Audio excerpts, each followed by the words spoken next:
So Mazi Nnamdi Kanu's wife, Uchechi Oku Kanu, has come out to react emotionally and also in a very strong manner on her live on Facebook and also on other platforms, where she talked about what happened yesterday. Of course, it's no longer news that her husband, the leader of IPOB, was given a life imprisonment sentence yesterday by Justice Omotosho. And while the whole event yesterday was a very, very dramatic one, saw a lot of arguments, a lot of cursing and insults, in the courtroom, mostly coming from Mazi Nnamdi Kanu, who, of course, I mean, he felt that there shouldn't be any sentencing or any judgment in the first place, because he had already been declared freedom previously by international court and also I think court of appeal in Nigeria. So there shouldn't be any basis from the start to even be in that position where he's going to be given a sentence.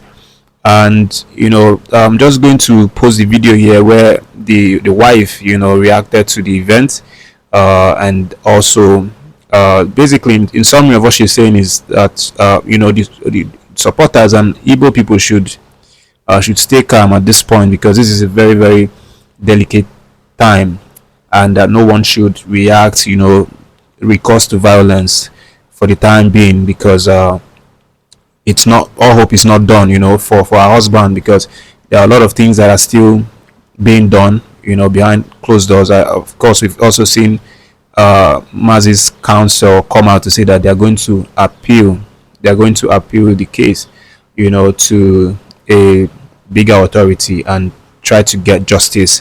They are saying that the decision to sentence him to life imprisonment was made solely because of anger and ego, a hot ego from the justice, who felt that he wanted to do that to Nnamdi Kanu, as opposed to Nnamdi Kanu actually being guilty of those charges.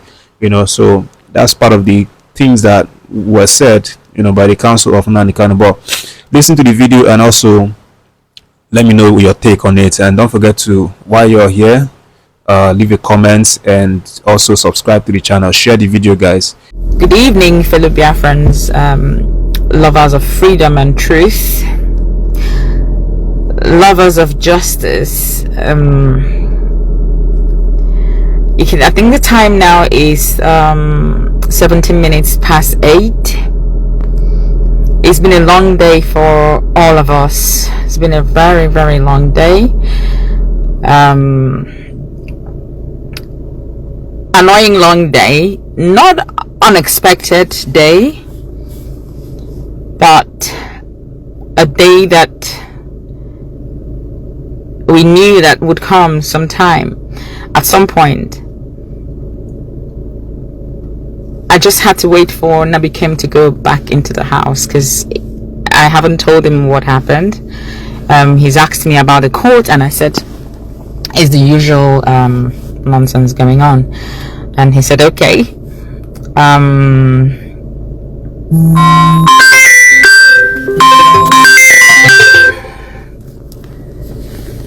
Sorry, I'm just getting a call on. I have been on call since last night. I have not slept, considering that I'm still recovering.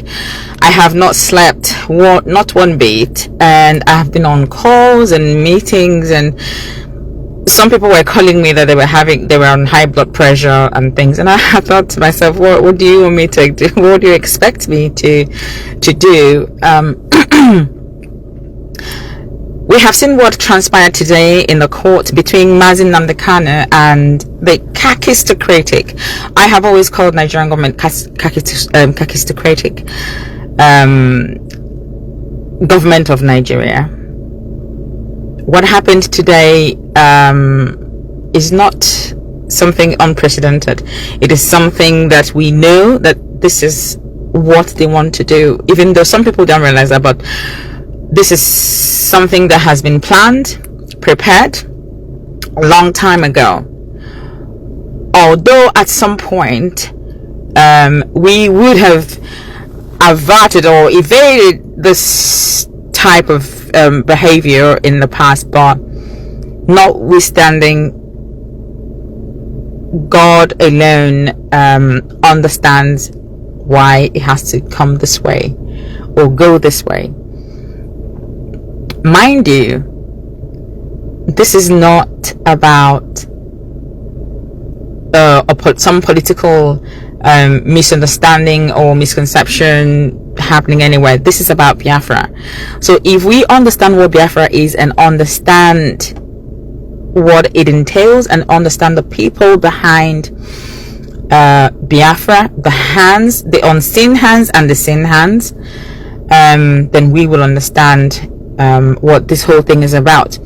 Also, if we understand who we are as the Igbo people, Igbo, there is something about us that the enemy does not want to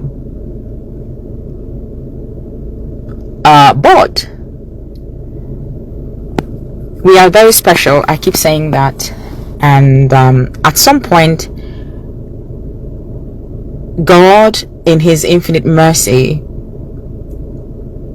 would make us known as he has purposed us to be.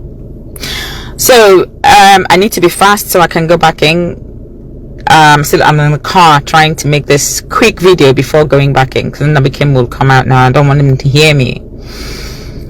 In Nigeria, a judge cannot ask a defendant to open a defense on terrorism related charges without reading out the written law under which the court is trying that person. Okay, so the Constitution of the Federal Republic of Nigeria, 1999, as amended, Section 36. I mean, I'm sure that is very familiar to everyone now. It provides that a person shall not be convicted of a criminal offense unless the offense is defined and the penalty prescribed as in a written law. So what Omotosho has done today is a written script for him to read out. Everyone could hear him, everyone could see that he was reading a script handed over to him, and that he could barely read out some of the words in his own very written judgment. How interesting. I've had to quickly tweet and post the travesty of justice today regarding how Omotosho ignored the Constitution's requirement that no one can be convicted under an unwritten or unknown offense. He forced Nnamdi Kanu to take a plea under a repealed law, which Nnamdi Kanu refused. So show me where it is written before I can enter into a defense, and that never happened. Omotosho refused blatantly, flagrantly, to issue written rulings on serious applications. So you could hear him reading, you could hear him counting thousands of lines of hours of accounts, but then he refused to issue a written ruling, which he ought to have done first but never did. He told Nnamdi Kanu to put all objections in a final address, then blocked the final address. So if you were Nnamdi Kanu, you will be as outraged as Mazi was this afternoon. You cannot ask me to put my final address, put it down, write it down, and then you block it. So Nnamdi Kanu has right, is his right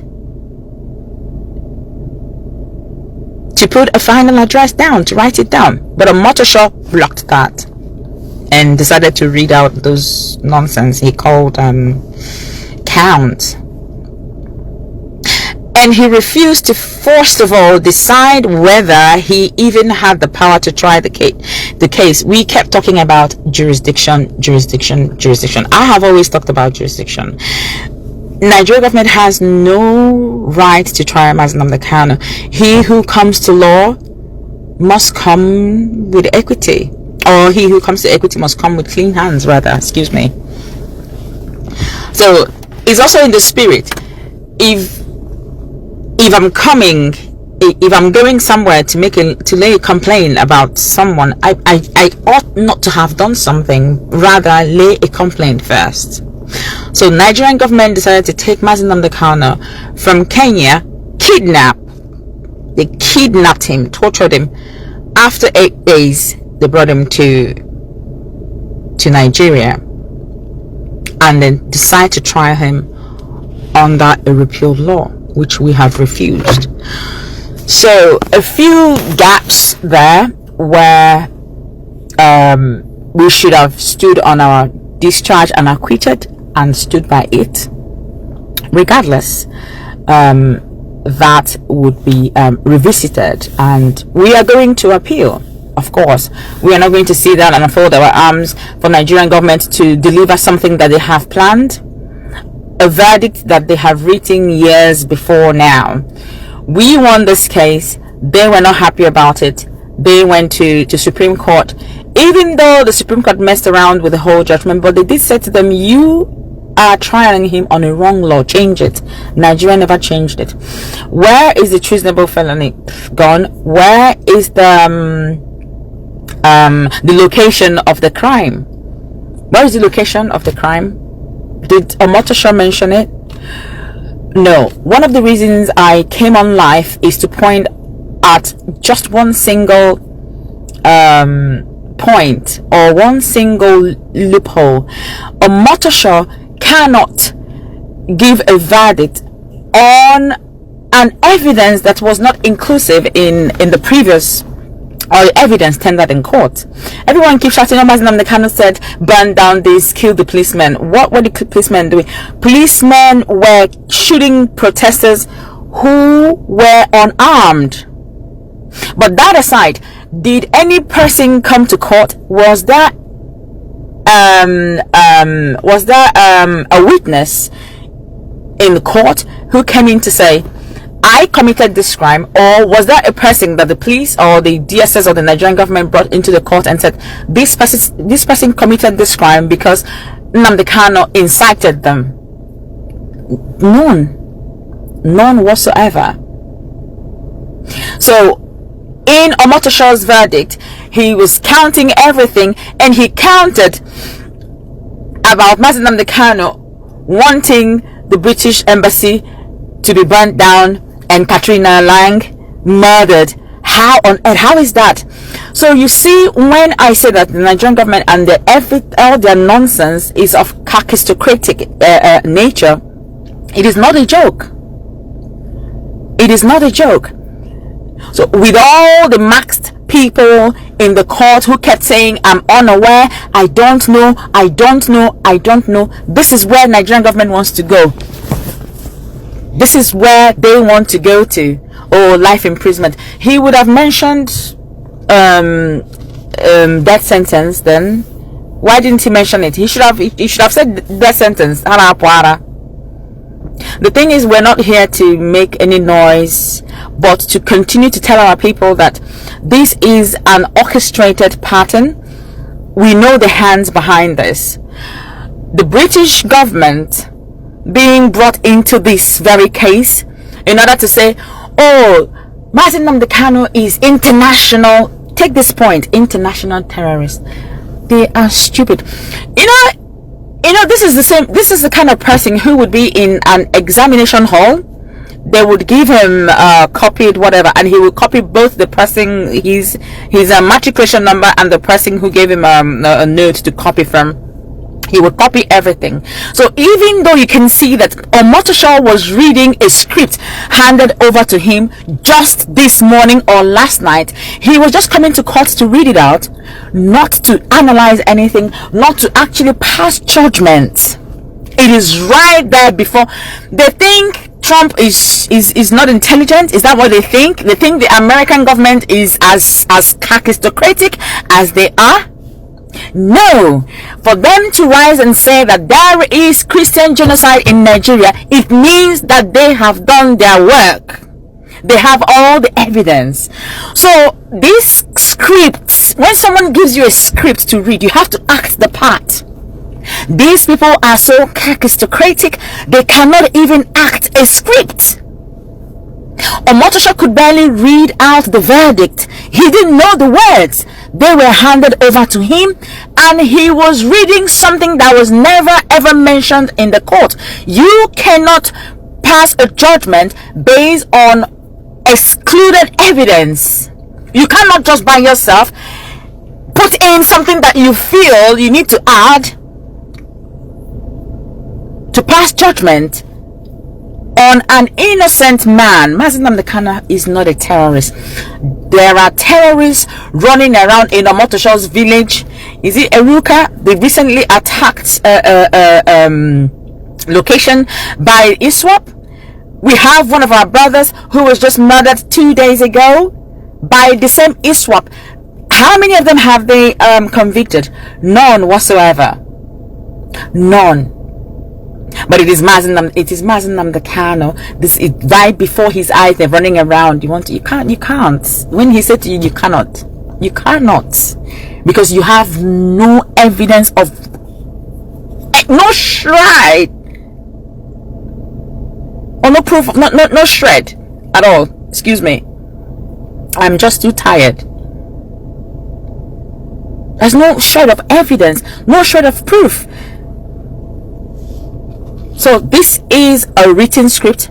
They have interpreted it the way they have chosen, but we will fight it. I got Hinshia, I got Lugidog, I got Hinshia. They don't know what they are in for. They are angry that Nnamdi Kanu is courageous. You can see that bit they keep talking about is you cannot convict a man who is innocent. You have no proof whatsoever. So this script they are tagging, you're using somebody who has killed Igbo people. You're using, all of a sudden you're raising his face that he's a pro-Biafra. That boy in Finland is not a pro-Biafran activist or anything. So these are all propagandas. I want our people to understand how the government operates, how they work. And there are some certain information that somebody who has killed Igbo people, you're using, all of a sudden you're raising his face that he's a pro-Biafra. That boy in Finland is not a pro-Biafran activist or anything. So these are all propagandas. I want our people to understand how the government operates, how they work. And there are some certain information that we will not be able to release out here in the public. But no, begin to reason deeper than you do to be able to understand how governments operate. There's something I wrote in the past. There is narcissism in the world, but then there's also narcissism in the government, how they operate, especially the Nigerian government, where they have a problem with inference. You can imagine a foreign minister right there in front of the whole world saying that he does not have enough, or he didn't have enough data of number of Christians killed in Nigeria. And the point is it about Christians being killed, or is it about Muslims being killed? What is the point? Or is it about the human lives being wasted every single day in this country? Innocent lives, children who should be protected, guarded, and safeguarded with everything possible in life. They have no idea what to do with human lives. So terrorists are in their villages, burning down places, kidnapping people, killing people, and all of a sudden they want to tell it that, oh, this is IPOB who are now killing people. They should know that the world is USA is much more intelligent than they are. Look at the country that wants to be included in the United Nations Security Council. How can you be in a Security Council when you cannot safeguard tiny bit of life like this? The newly born baby's life. You can't safeguard it. And that is what Nnamdi Kanu speaks about. And that is why they're upset. But you cannot fight someone you don't understand the entirety of their embodiment. God has positioned Nnamdi Kanu, has brought out Nnamdi Kanu for this purpose. And the earlier these people understand this, the better for every one of them. The better for every one of them. I will let this, I need to go to something that we came out and catch some sleep. I've not slept for the past 24 hours now. But I want you all to remain strong and focused. Please, this is a time for us to come together. There is no need, there's no need for any squabbles at the moment, or for now, because this is a very critical and perilous time that we're in. Okay, please, no blames, no cursing, no quarrels. Let us come together as one, because these people know the strength that we have. They know who we are and what we are capable of if we stand as one. That will be our strength, and that will be their undoing. We're not in war with anybody. All we are asking is that the way you reason is different from the way I reason. Because of this, I want to reason in my own small ecosystem, sit there by myself and reason the way I reason, because we can't coexist. We Igbos, we are not terrorists. Nnamdi Kanu is not terrorist. And we're not going to begin now. We're not going to start now. We take human life very seriously. We protect lives. We guard lives because we understand the meaning of spilling of blood. Innocent blood, most especially. So this is not something that we joke with. So we're not going anywhere. We are just starting. So God bless you all, those calling and sending me messages. I thank you. It is not easy, but we're here. We will continue to be here until God decides. So thank you, everyone, and keep strong. God bless you. Udono.